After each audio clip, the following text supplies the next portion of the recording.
to another great episode of The Bourbon Road with your hosts, Jim and Brian, where they talk bourbon and, of course, drink bourbon. Grab yourself a pour, kick back, and enjoy another trip down the Bourbon Road.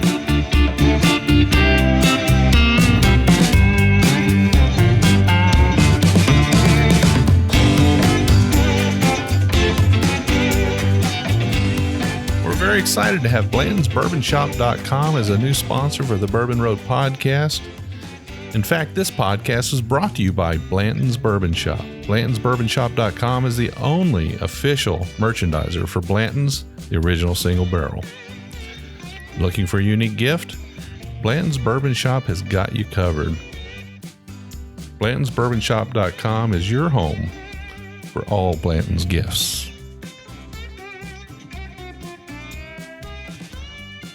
Welcome back, listeners, to another episode of the Bourbon Road podcast. I'm your host, Jim Shannon, and today we are on the road. We finally got a chance to get back down to Atlanta, Georgia, and we're visiting again ASW Distillery, and we got Chad Ralston with us in the house. Chad, actually, we're in your house. That's right. The house, our house. Yeah. I like it. So welcome back again. It's nice to have you on. Thanks for having us. I was telling you earlier before we came on air that we had saw something about your recent release online, and I was going to be down here for other business. I need to check back in with these guys because we just had a tremendous event at Bourbon on the Banks where you so graciously donated some bottles for the roadies to enjoy on the Bourbon Roadie Bar, and it was a fantastic success. It was really great. Yeah, it sounds amazing. Hope to make it next year. Yeah, hopefully you can make it next year. I think we talked about maybe you might try one of these years to get up there. In fact, this coming year might be a real good time for you. Absolutely. But today we're going to drink 4 of your whiskeys on the show, 3 of which we've never had before. And the 4th one is the one that was the smash hit at Bourbon on the Banks. We love to hear it. Yeah, absolutely. So what do I have in my first glass here? Yeah, so the first one that you're sampling today is our Fiddler Chin Music Toasted Bourbon. All right, so we have I can't remember if we mentioned in the last episode we were on back in the early spring, but we have an ongoing relationship with the Atlanta Braves. Our vodka and gin distillery and tasting room is steps from the Braves Stadium. And so their leadership, their front office, are big bourbon drinkers, and so they helped us put together this product. It is the 45% wheat mash bill, bourbon mash bill that goes into our Fiddler Georgia Heartwood that a lot of people have come to know and love. It is finished in toasted barrels and then bottled at 100 proof. So this particular batch was finished, 80% of it, so 4 barrels of it, were finished 18 months in a medium toast barrel, and then the final barrel, or 20%, was finished 2 months in a heavy toast barrel. Okay, so we're hoping for a little bit more of those maybe chocolate notes, those campfire notes, burnt marshmallow notes. You got it. Got it. So maybe some butterscotch as well. So let me know what you think. Right. But this one, as you sample that, a little bit of background on this particular one. So we had 2 prior Fiddler Chin Music releases. The first of which celebrated the Atlanta Braves 2021 World Series. That was also the 45% wheat mash bill. And then the second release was a rye that the label color was the Braves sort of baby blue throwback jerseys. This label is a red color that is a nod to their Sunday Reds uniform color. But we released it during the NLDS this year, hoping, fingers crossed, that maybe they would advance past the Phillies. But sometimes you can't have everything. Well, it's not a total loss. I mean, the whiskey can still perform on its own. It doesn't need the Braves to do well in the market, right? Exactly. Although you kind of hope for comparison there between the two, but right. So what's the proof on this? This sits at 100 proof. 100 proof. And whereas those 2 prior releases I mentioned were cask strength and one-offs, this concept, the Fiddler Chin Music Toasted, will be an ongoing. This is kind of our I wouldn't say it's going to be available 100% year round, but it will be available consistently through the year that we're going to be able to take to all of Braves country. So Braves country is actually a defined term. It is Georgia, Tennessee, North Carolina, South Carolina, Alabama, Mississippi. That's a big territory. Yeah, exactly. So explain chin music to me. Why chin music? Yeah, great question. So going back to the Braves front office being big bourbon fans, the first time we sat down with them to devise what this project might look like, the Braves CEO, Derek Schiller, we said, what should we call it? And he said, well, chin music is a baseball term for a high and tight pitch. And it just kind of seemed to fit with the Fiddler brand name. Yeah. Wow, that's pretty cool. Yeah. I'd never heard that term before. Is it something you were familiar with? Yes, I was a big baseball nerd growing up, so I had heard it on occasion. But yeah, it's not nearly as well known as double play or knocking it out of the park or whatever. So as I'm sipping on this, I'm trying to remember the Georgia Heartwood, your Fiddler Georgia Heartwood, which I sipped on a number of times at Bourbon on the Banks, and then I think I had again. I think it was just a very small amount left in the bottle, and I said, well, we might as well get rid of this. So right. I had that just a few days ago before coming down here. And this has a little bit more a little bit more character to it. I think it has a heavier character to it. The Fiddler is a wonderful whiskey, and we'll get to tasting that a little bit later. And it's one that, like I said, was a great success at the event.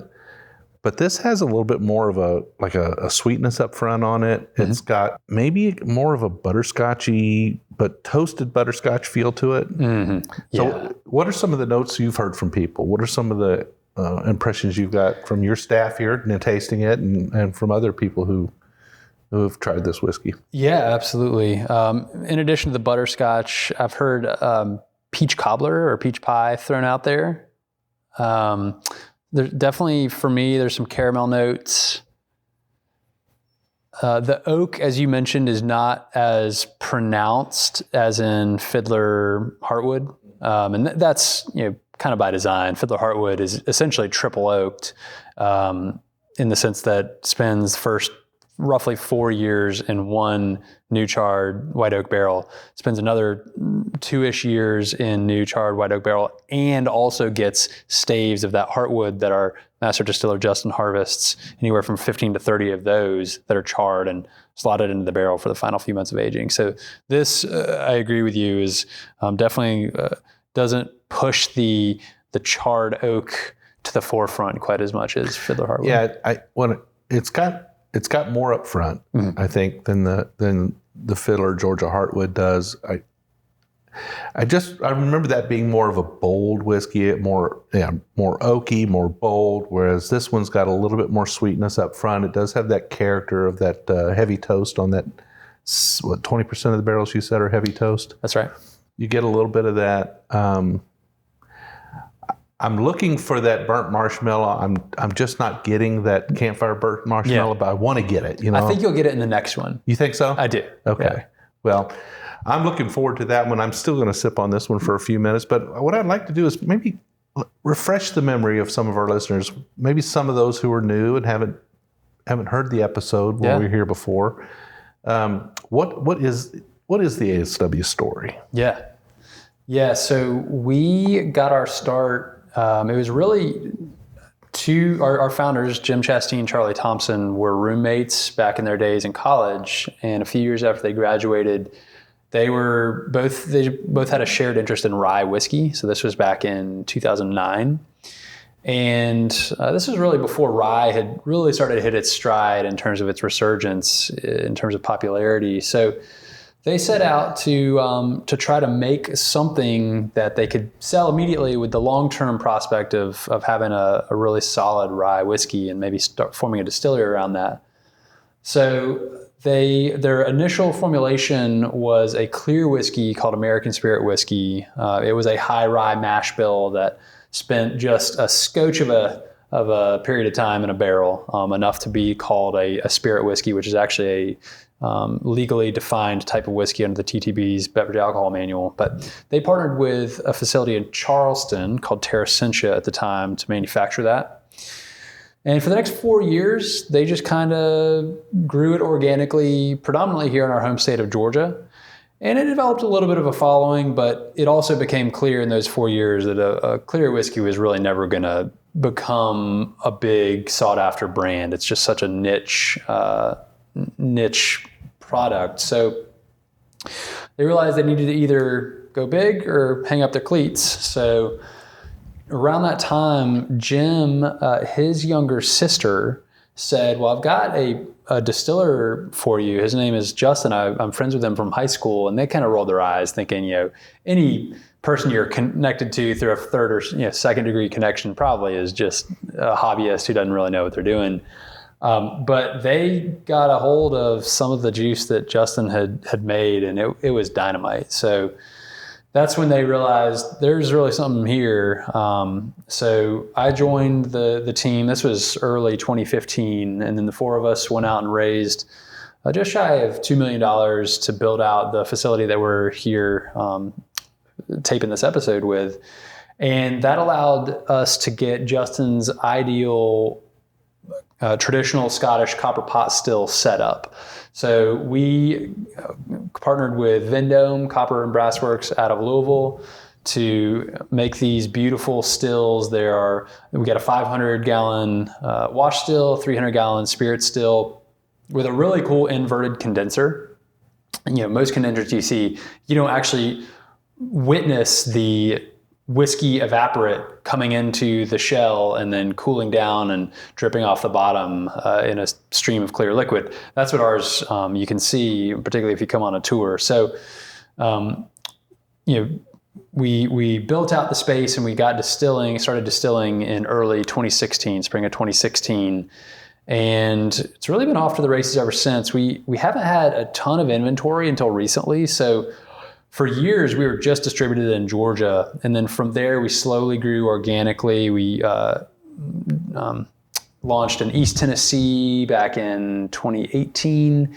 We launched in Florida in late 2019. And then we've since picked up Texas, Southern California, and we are just about to launch in Colorado, which is pretty exciting because it's coming very, very close on the heels of these Fiddler Toasted products releases that we're talking about today. So we're excited to have our first state in which we can launch all of these together as a brand family. Wow, that's fantastic. Yeah.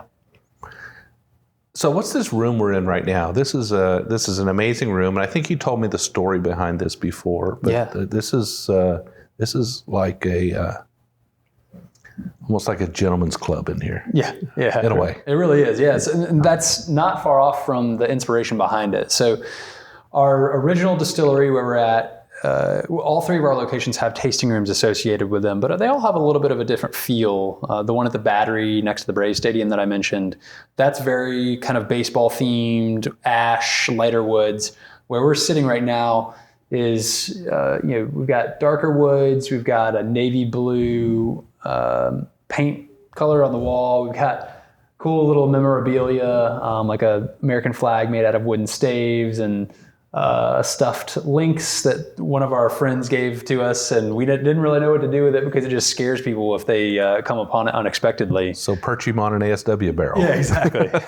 Looking out, philosophizing about the world. But this space itself, so when we raised money, we had a friends, no family capital raise from about 75 folks. A lot of people, when they raise money, they try to get as few folks as possible because it'll be headaches down the road. But we wanted a core of brand ambassadors out there asking for our products at bars, liquor stores.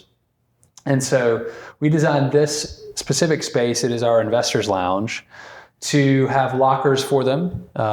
So they can come in and have their own collection and bring friends in and enjoy it in this room. And it's actually modeled after, during Prohibition, I think, if I recall correctly, locker clubs were one of the carve-outs of places you could consume spirits legally. And as you notice back here on the back wall, there's a mural of the day that Prohibition ended in the state of Georgia, which Georgia, in its infinite wisdom, decided to adopt Prohibition. I think it was 13 years ahead of federal prohibition, so 1907, and then got rid of it 2 years after federal prohibition ended, so 1935. With the southern states, right? Yeah, exactly. I think Tennessee has a similar story. Yep. But, so the idea behind the Locker Club is that you own the whiskey, therefore you're allowed to continue to drink it, right? Yep, something to that effect. Of course, who knows the derivation of that whiskey once you run out of your original bottle. But that was, but I guess, bring your whiskey into the Locker Club, you put it in your locker, and then you come hang out with your buddies. That's right. Clearly, it was just a carve out for legislators who wanted to continue to be able to drink, but didn't want anyone else to be able to. I would hope that back then I would have been an innovator like that and figured a way to keep drinking. Exactly. That is so cool. Yeah. All right, so we have managed to get through this, and I wanted to say to you, I have an empty glass, but it gives me opportunity to really get a nice nose on an empty glass. And, absolutely. And that caramel that you talked about was just very ever present there. Mm-hmm. This is not a fruity whiskey. This is not something that gives a lot of notes of floral notes to it, but it's more of a kind of a sweet, almost buttery, butterscotchy caramel kind of whiskey that has an extra added sweetness to it from that toasting barrel. Mm-hmm. And I love it. I think it's great. And it's the same distillate that goes into your Heartwood, but it doesn't have that extra barrel aging. That's right, those extra stays. And isn't that wild how different they are? Well, I mean, we've heard many, many times, right, that the barrel aging and the effect of the wood is paramount to anything else that goes into the process. So 60-70% of the flavor. Particularly with bourbon and American style rye. Yeah. And you start introducing multiple barrels to that equation, ones that have never seen whiskey before. Yep. And you just get a huge impact from them. You really do. All right, so what's next on our list here? Yeah, so this next one is Fiddler Toasted Bourbon. And this is pretty close of kin with what you just had. That other one was specifically designated as a Braves collaboration and bottled at 100 proof.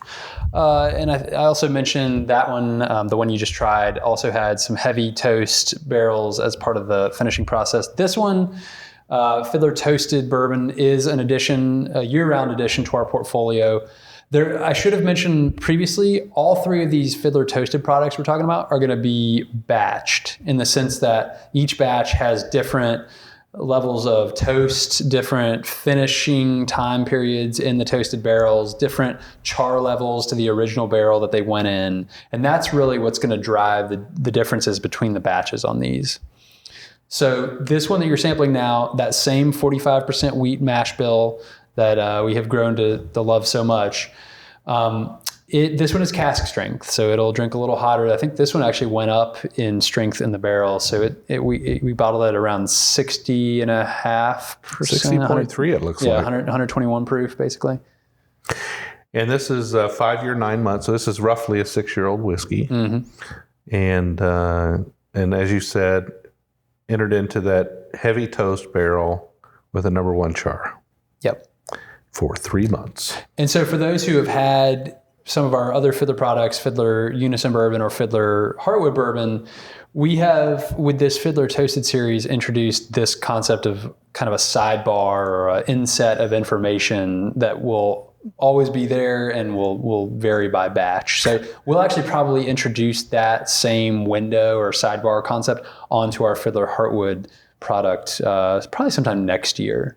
I think you can't have enough information on the label. Yeah. People really, they want that. Yep. They want as much transparency as possible. Exactly. And there's a few of us whiskey geeks out there that want to know everything, right? But I think even your casual bourbon consumer wants to know a little bit more than just the proof. Yeah. So that's great. Especially when you're doing different finishes in toasted barrels or have different staves in there, or finishing in a port cask or something. Yeah, that is definitely very helpful information. Oh yeah, that is that's very viscous and smooth. Mm-hmm. Totally different from what we just had. Yeah, isn't it? Yeah, this one has a lot more body to it, a lot more These are all non-chill filtered, I'm assuming. Correct. Yeah. Yeah, we don't chill filter anything. So, we don't even have the equipment to do that. Yeah. So this is when you drink this, you feel like you're getting that silky, soft smoothness that you expect from a well-crafted, high-proof whiskey. Sometimes you get them from low-proof whiskeys too. It just it's a matter of the process. But I really like this one a lot. Yeah, that wheated mash bill is especially kind of silky in its mouthfeel. And this one, these are a compilation of tasting notes from our different team, but I would love to hear what you're getting on the nose. We at various points have gotten cherry, graham cracker, and then here's a fun one for you: Lapsang Souchong tea.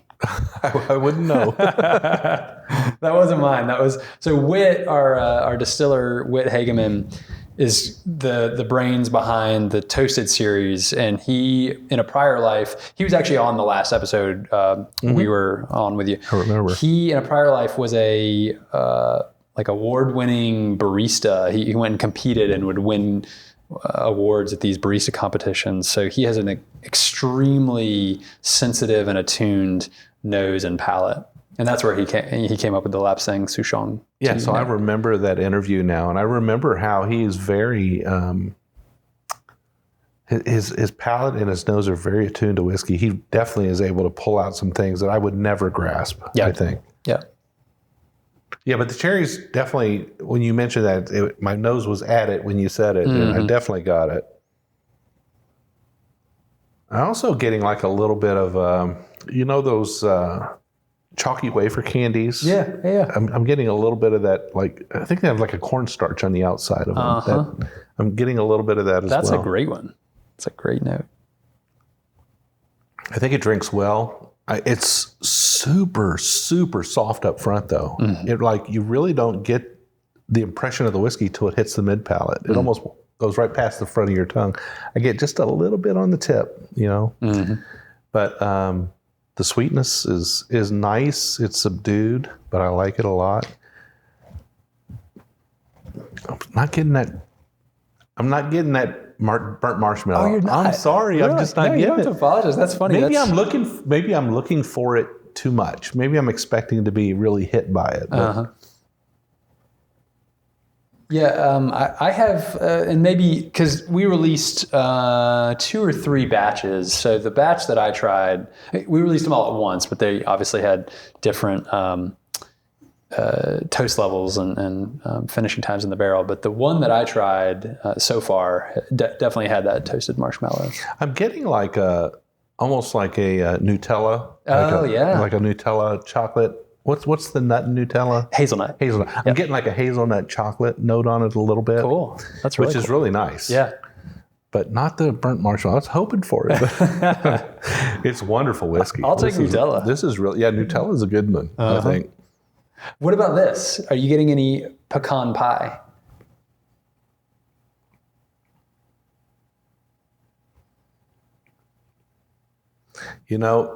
I think it's suggestive, but a little bit. Yeah. I think so. It's been a minute since I had pecan pie, but I've always loved it. Yeah. And I love that, in Kentucky, we typically have what we call a chess pie, which is similar, but not the same, right?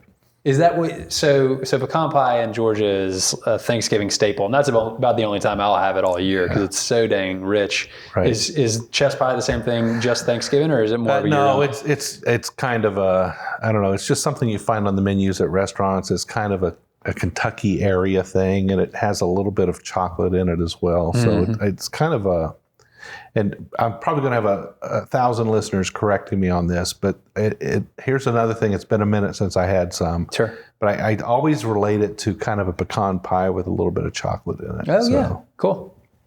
So that sounds good. They're probably going to say, what are you talking about? It's made of peaches and lemon. I get so many messages when I call out some of this stuff that from like faint memories of my past because, I think I got the good and plenty colors wrong once. Yeah, I was talking about the different colors and I got them wrong. So somebody had to let me know that I got it wrong. But that's fun. Yeah, That's absolutely. fun. It means you have listeners who are engaged. That's right. They are. They listen all the way They're through the keeping me episode. checked. Exactly. I mean, making sure I don't go too far out on a limb. This could very easily become a favorite of mine. I like it a lot. Yeah, Cool. This is really good. Cool. And now when did this one release? This would have been prior to the last release. So, Yeah, that was, what was the date? It was no more than a month ago. Okay. Yeah. Yeah, we in our infinite wisdom, we decided to release 4 products all within the span of about 3 or 4 weeks. Yeah. And how is that for It's a lot. getting the word out? We did not elect to do that, by the way. Yeah. We were planning on releasing the Fiddler Toasted Bourbon, which you're trying, and the Fiddler Toasted Rye. We weren't sure when the Fiddler Chin Music Toasted would be able to actually get released because the MLB has to sign off on it. And they just decided to sign off in such a way that it was going to coincide with the release of this one. And we just so happen to also have a project with the NIL Collective in Athens for the university that landed at the same time as well. So, Wow. Yeah. You guys got a lot going on here. Got a lot going on. Busy. Yeah. Yeah. And 3 locations. Yeah. And do you have one in particular that's more busy than the others? Well, I wouldn't say more busy.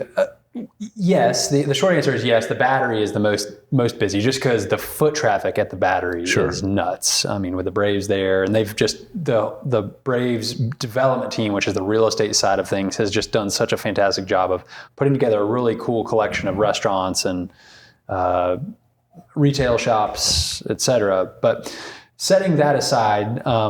This location where we're filming or taping this episode is where people go to get the real in-depth tour and have the full suite of everything we have to offer from a whiskey side of things. So I guess it's where anyone who is just a huge whiskey connoisseur, this is probably the place you want to come. Our 3rd location is on the Atlanta Beltline. It is in the West End neighborhood, very close to the Mercedes-Benz Stadium. It has a really cool barrel room. I mean, we age a lot of whiskey there, but people generally go there mainly for a few cocktails. It's part of a big development that has a couple breweries, has a few restaurants. So yeah. So and I guess that whole Beltline thing, I've only been on it one time, but that for those people from outside of Atlanta, this is a pathway that runs through the city that has a lot of commerce on it. You can basically carry drinks. Yep. You can bicycle on it. Great combination, by the way. Yeah, exactly. And the scooters. We've seen so many people wiping out on scooters. But you'll have margarita windows and restaurants and patio places you can stop, and just a wonderful experience. Yeah, it's. I think a lot of cities have started to embrace their old, maybe defunct rail lines as an opportunity to do something pretty unique from a just, like you said, it's maybe like a commerce corridor. You'd almost describe it as. That's a neat concept. Now, I'd always been familiar with like the rails to trails thing because I used to ride bicycles on rails to trails. Yeah. But this is more of a rails to walking trail. I mean, you can ride bikes on it, but this is more about a stroll along and have a beer and stroll along and do some shopping. And they have art installations along it, like public art. So it's a neat thing. I mean, I know that Charleston has been developing one called the Low Line for a few years. There's obviously the High Line in New York, if you've been there. I'm sure there's plenty of others that don't come to mind for me. It's great stuff. Yeah. Wonderful stuff. Yeah. As is this whiskey. Well, this is tremendous. Well, I tell you what, we're going to take a short break. I'm going to keep sipping on this. When we come back, we have 2 more whiskeys, another toasted, and we're going to hit that Georgia Heartwood again. Perfect.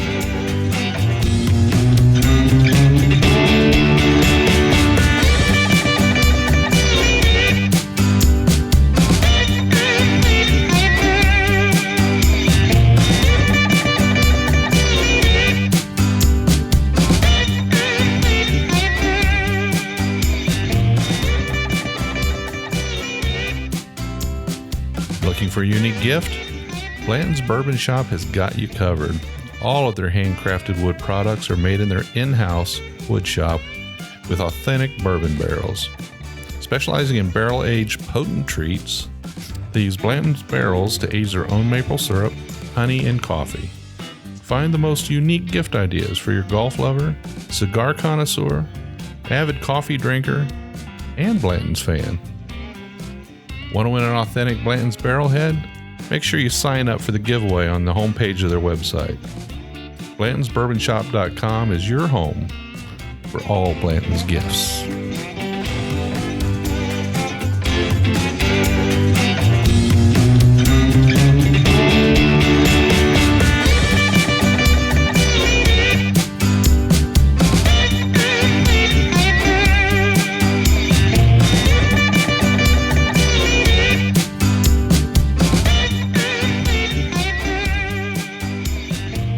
All right, listeners, so we are back. We had a nice little break there. We got to chit-chat a little bit about, all kinds of stuff. We were all over the map, weren't we? We sure were. Colorado and everywhere in between. Yeah. So the Fiddler Toasted, which we finished up during the break, was just absolutely amazing. I have to say that I can't wait to release in Kentucky because I think that's one of them that I'm going to make sure to get my hands on. I hope that one makes it to Kentucky. I don't know. It sure will. Yes, that will be amazing. Kentucky's actually...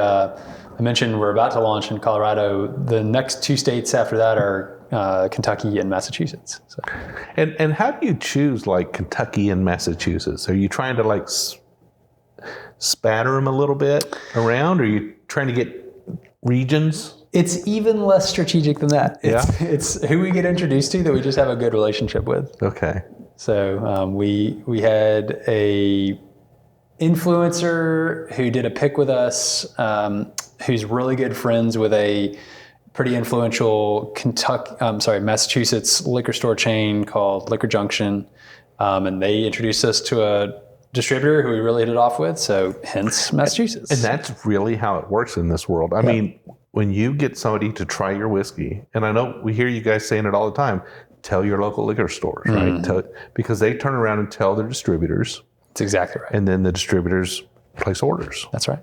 And if you don't have distribution in that state, they're going to want to represent you, right? Yep, exactly. So, folks, make sure you do it. If you've got a whiskey that you like, if you've traveled, if you've come through Atlanta and you've tasted Fiddler and you liked it, and you're from Nevada or wherever, we would be thrilled. We will go try back and tell your local liquor stores. Exactly. So, yeah, absolutely. Yeah, so this next one is another extension within the Fiddler Toasted series. Fiddler Toasted Bourbon was the last one. This is Fiddler Toasted Rye. This is, let me read off because each batch varies a little bit. This one is 6 years old. And the mash bill is the MGP 95.5. And this finish was 6 months in a heavy toasted barrel, and prior to that was Char 1. Okay. And so this is cask strength and left the cask at 50.7, so 111 proof. Wow. Well, that's a good age on rye, no doubt. Yeah. It does have that wonderful floral, pine forest note to it. I always love that. Yep. But I'm crossing my fingers and I'm hoping for a little bit of candy on it. I'm sure I'm not gonna be disappointed. Yeah. Cheers. Cheers.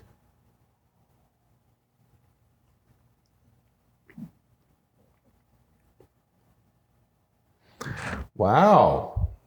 That's got a very nice upfront sweet note to it. Uh-huh. That's already got like a good rye sweetness coming along, almost like a syrupy sweetness that's coming along to that rye, and then you've added that toasted sweetness to it. Yeah. Which char level was this? This was a Char 1. Char 1. Yep. So you're really not trying to get too much of that campfire note into it. You're really trying to get more of just the heavy toasted. That's right. Wood sugars. You got it. Yeah.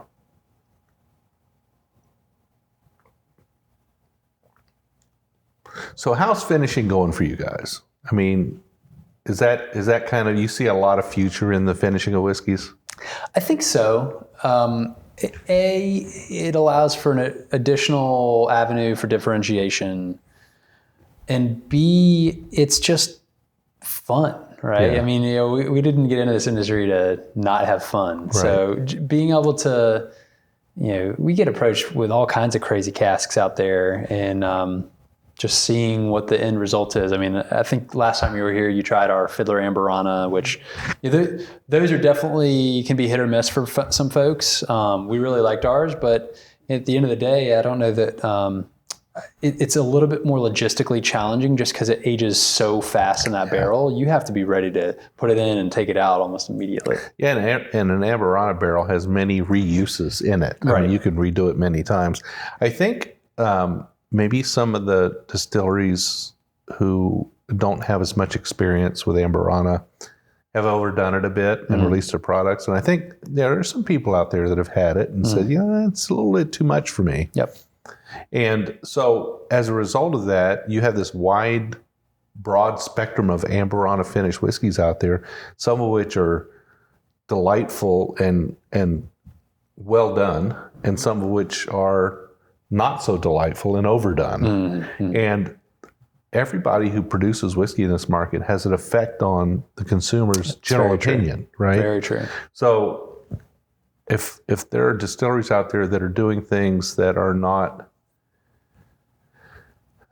well received, they can put a blemish on a category altogether. That's absolutely right. So, but your Amberana is amazing, and you gifted my wife a bottle of that as well, and she's enjoyed it tremendously. So, I think your Amberana is tastefully done and just the right amount, and it really takes careful attention to that finishing process. It really does. It tasted every day, I think, right? I mean, maybe not every day, but every few days. Yeah, you have to with Amberana, that's for sure. Yeah. Otherwise, it'll get away from you. This is really good rye whiskey. I like this a lot. Well, thank you. How are your rye consumers? Are the numbers increasing? Yes, and I'm trying to think of this particular release. We were thinking it was going to be 3 or 4 to 1 in terms of bourbon versus rye. It was close to 2 to 1. Oh, really? Yeah. Wow. So that's a small data point, but I think that's at least 1 to go on. What about ladies to gentlemen? How do you see the male to female relationship when dealing with rye whiskey? Rye, I don't know that I have enough to go on. In general, though, our tasting room traffic is basically 50-50. Okay. And even here at our original whiskey distillery, where you expect the people who really want to learn more about the whiskey and taste all the whiskeys are. So yeah, it's pretty evenly split. And what about in use in cocktails? Do you find that the ryes are used more in cocktails or the bourbons? I'm just trying to get it. The reason I'm asking these questions, I travel a lot, and there are regional trends, right? There are things that happen regionally, and a lot of times a small successful distillery like ASW will have an impact on the local market, and they'll trend people in a certain direction. Yeah. And whereas if I go to Colorado Springs, Colorado, it's a different story out there. I would say, as between bourbon or rye, the one we see making its way into cocktails the most is the cheapest. It is. Okay. You hear about the magical $1 an ounce figure for to get into a cocktail. Uh-huh. We really only in Georgia we're able to provide the market support to get our Resurgence rye into a cocktail, and then we also have our Fiddler Unison, which is a 90 proof bourbon. Those are the only 2 products that we have that really get to a price point that your average bar could really play around with it in a cocktail. Well, now that you've mentioned price, we should probably let our listeners know where we're at on the 3 that we've had so far. So on these 3 toasted whiskeys, what's the price point? Fiddler Chin Music Toasted, the 100 proof one we started with, sits at $59 on the shelf. Okay. Then these next 2 that you've tried are $69 on the shelf. So $10 more, added proof. Added proof, cast strength. Yep. Cast strength, yep, absolutely. Well, that seems like a fair price to me. Yeah. It does. And what about your Unison and your Resurgence rye? Those are your sort of flagship whiskeys that are behind the bar. Right. So Fiddler Unison it depends on if a retail account is going to buy it in a larger quantity. It'll sit anywhere from like 35 to 40 on the shelf. Okay, so somebody who's going to the local big box liquor store is going to find a bottle of it for $40. Yeah, I take that back. Georgia is fairly unique of a market because our distributor is so close to us that we don't have to pay anything in freight. Every other market, you're probably going to see Fiddler Unison on the shelf for anywhere from 37 to 44. And then the Resurgence Rye sits at anywhere from about 40 to 49, call it. Okay. All right. Yeah. Well, again, still very respectable pricing. Mm-hmm. And so you probably have quite a few bottles coming off the shelves, I would think. We do, yeah. Particularly in your local market. As people get to sample these in your 3 locations and they talk to their friends about it. And yeah, exactly. I'm really looking forward to seeing this on the shelves in Kentucky. When did you say that's going to happen? Fingers crossed. We are hoping to have at least a small launch in, call it 1st of December. We have a couple of liquor stores who are getting who are very interested in barrels, and then Liquor Barn has expressed concerted interest in the 2 Fiddler toasted products that you really? Yeah. Well, that's fantastic. They are a champion when it comes to single barrels and picks. Yeah. So if you're in the Louisville, Lexington area and you're shopping at Liquor Barn, you know what I'm talking about because they'll have 30 or 40 single barrel picks in there at any given point in time. That's a lot. Yeah. A lot. Yeah. Yeah. It's really good. It's cool. Have you gotten up there recently? I have not recently. Oh my goodness. The last time anyone from our team went up was for the national championship when it was played in Indianapolis. So flew into Louisville, did some of the bourbon distilleries, and then went over.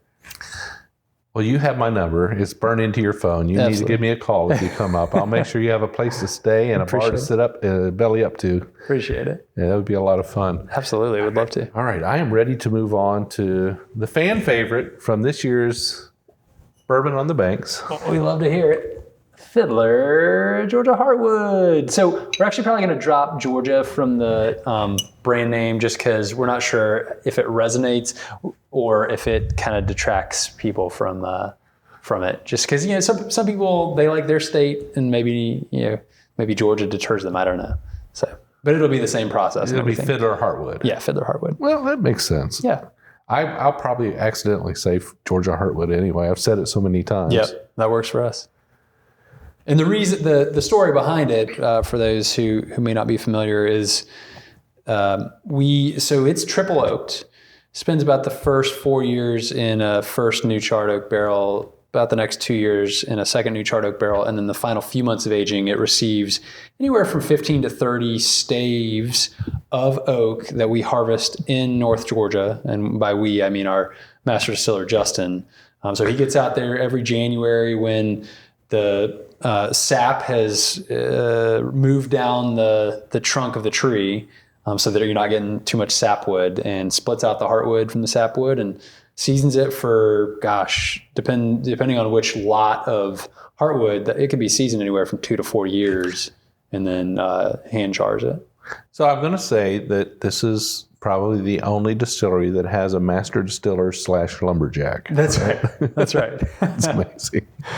Yeah. So he loves the idea of the wood influence. He does. Yeah. Absolutely. So what's special about North Georgia Heartwood? Yeah, I mean, North Georgia is a milder climate than Atlanta. Obviously, it's a little north of here, but also in the mountains, you're getting a little cooler climate. So, maybe your listeners will know more about this than I do. I'm pretty sure a cooler climate leads to a slightly tighter grain profile with the wood because it just grows more slowly. So you're getting wood that is yielding its virtues more slowly, I would say. Got it. Is that why maple syrup is so prominent in the northern states because of the tighter?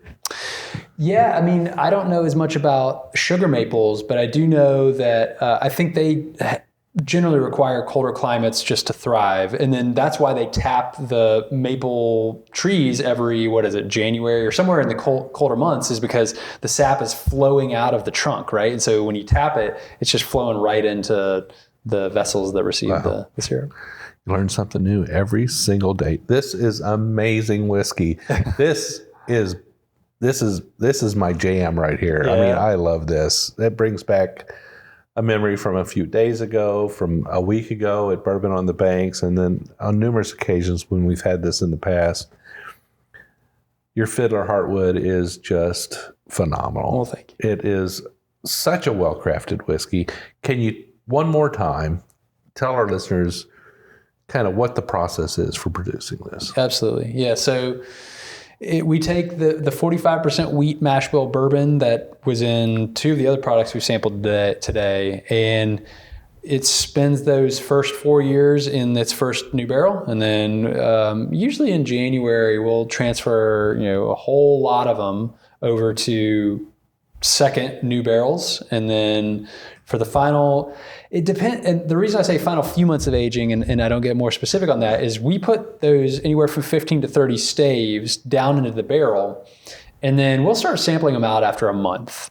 Some accounts pick them right then, and then some barrels, they might take 2 or 3 months for a little more maturation with those staves, and then accounts or groups or whoever are like, man, this is what I want. So I've never seen it go past about 9 months with the staves, but so anywhere, call it from 1 to 9 months for those staves. So this is a big single barrel product for you guys. It is our biggest single barrel product. I mean, we've got a lot of listeners out there who have relationships with their local liquor stores in states that you have distribution in. Mm-hmm. What are those states? One more time. Yeah. Georgia, East Tennessee. So that's Chattanooga and the Knoxville and the Tri-Cities area. Florida, Texas, Southern California, and about to be Colorado. Okay. And about to be Kentucky. Yeah, hoping by the end of the year, Kentucky. Well, fantastic. Yeah, I would say that this would make a phenomenal barrel pick in your local market if you could encourage your local liquor store to reach out and contact their distributor about getting Fiddler. We would be forever grateful. That would be amazing. Yeah, this is really super good. Okay. And how much do the single barrels differ from each other? Is it a lot? Yeah. I would imagine they would because of the process. The process, I mean, every single barrel is going to add just a different inflection to the final product, right? So, we use a couple different barrel vendors, and their wood is just a little bit different. Sure. And then when you're doubling that by doing 2 barrels, and then the Heartwood staves are their own beast. And when you're doing 15 versus 20 versus 25 versus 30, 1 month versus 3 months versus 5 months, you're just getting a veritable explosion of different qualities and characteristics. So what can our listeners expect if they are driving through Atlanta? They decide to stop in. So when they're looking at your website, this is the location that has the distillery. The whiskey distillery. So correct. This would be your Armour Drive. Is it named differently? I mean, is this just called your Buckhead location? Yeah, Buckhead. Sometimes I get kind of specific. I say our 199 Armour Drive versus our Battery versus our West End location. Because it's not exactly Buckhead, but that's the closest neighborhood to it. But if you're coming through Atlanta and you have an opportunity to stop in here, what can they expect in the distillery for an experience? Yeah, probably similar to what you'd find on the Bourbon Trail in Kentucky. I mean, you're getting the opportunity to sample any of the whiskeys we make. We also make a vodka and a gin, as well as a barrel-aged gin, so you can sample those as well. We have a full cocktail menu, so to a certain degree, we're kind of like a cocktail bar. We also have our tours of the space, which include close-ups of our whiskey stills made by Vendome. And then we also have on Sundays only, we have an extended in-depth barrel tour where you go back to the Rick House here in the back and go a lot more in depth on our aging process. So can you tell when you walk past an Amberana barrel? Oh my goodness. You can tell when you walk in a warehouse that has a single Amburana barrel in it. They are so pungent. They are very much so. Yeah. Well, how can people find you on social media, the internet, all those things?